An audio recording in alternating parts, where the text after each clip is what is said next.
Tonight, city leaders in Nashville have stepped up the fight against human trafficking. A new program has been created to help victims. Our Cuthbert Langley was at that announcement today. So, Cuthbert, how's this program going to work? Carrie, it's called the Human Trafficking Intervention Court. The program consists of two steps: rehabilitation and then preparation, helping victims get their GEDs as well as some vocational training, all with the goal of helping victims escape from the grips of that criminal world. It is in every sense a form of modern-day slavery. Courtroom 4D was crowded today, not with court cases, but city leaders doubling down on their promise to end human trafficking in the state. Trafficking victims need the kind of resources and services that can transform and save their lives. Those resources and services come in the form of the Human Trafficking Intervention Court.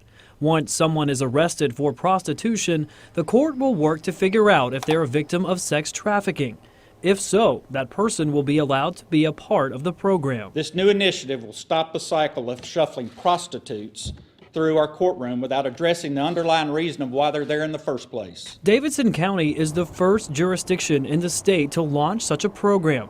In fact, leaders say Nashville is the first city in the Southeast to create this, and for good reason. You might think that this doesn't happen here, but it does. The numbers seem to support that claim.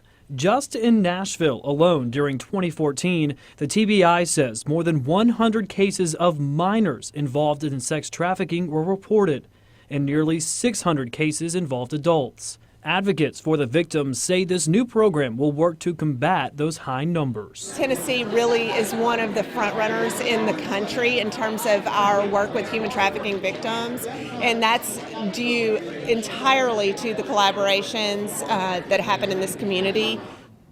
The program will take between 6 months and a year to complete. Once it is finished, if someone does finish that program, the prostitution charges will be dismissed. Now, it will not cost participants any money to be a part of this program. Funding comes from several different agencies across Nashville.